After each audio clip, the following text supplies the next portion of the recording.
After the Civil War, Wilmington was widely considered as a place where black people could earn a good living. Over half of Wilmington's population was black, and it was the largest city in North Carolina. Black people in Wilmington were elected to local office, including 30% of the aldermen. In addition, black men obtained powerful positions in the city of Wilmington.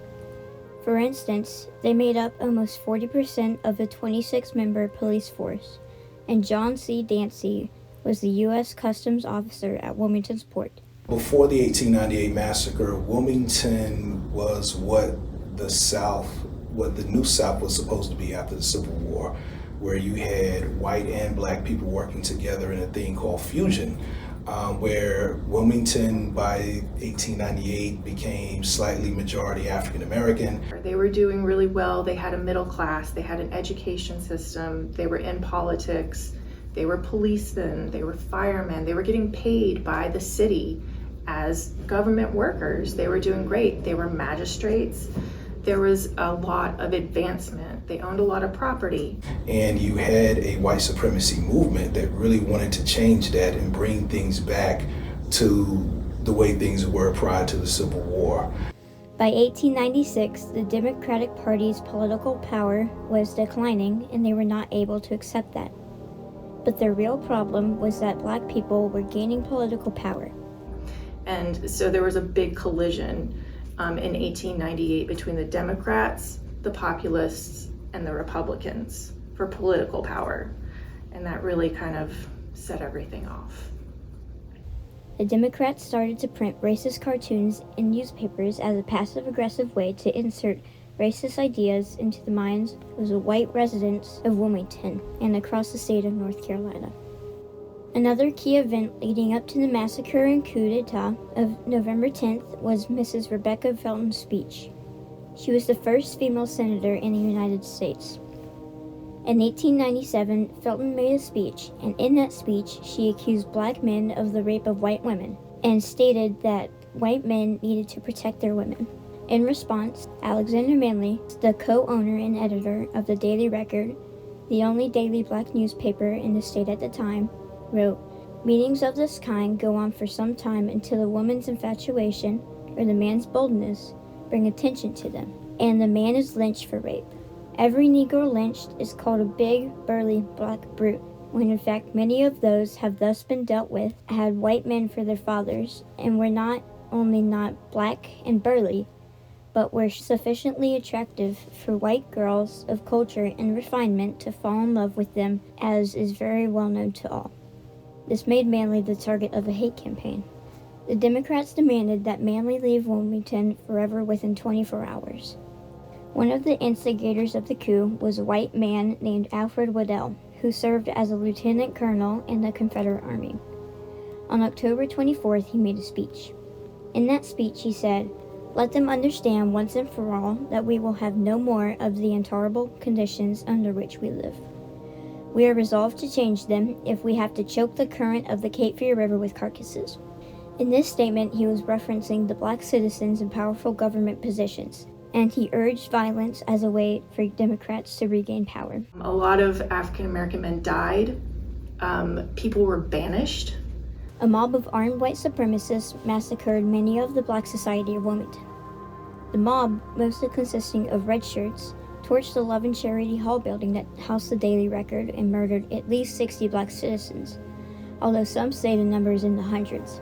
The Red Shirts were a white terrorist group in Wilmington and were kin to the Ku Klux Klan, a worldwide group of racist white men.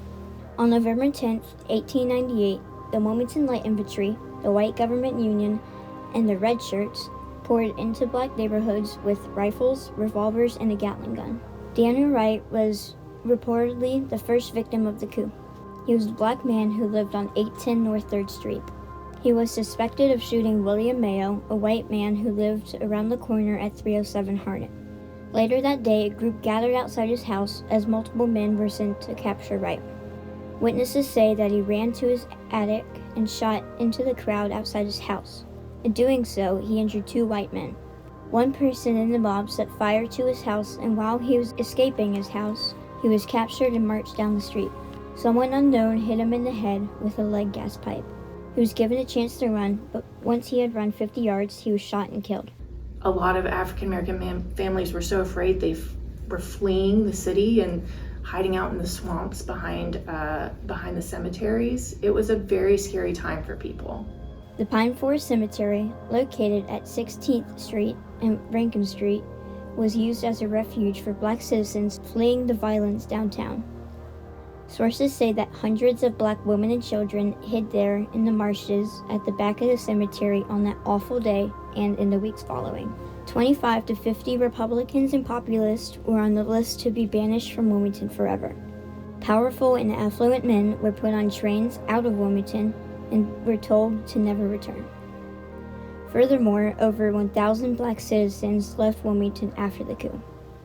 Then, so for the African Americans that did stay, there were changes in their political power, their voting power.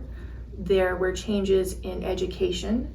A lot of the schools that were African American districts did not get as much money.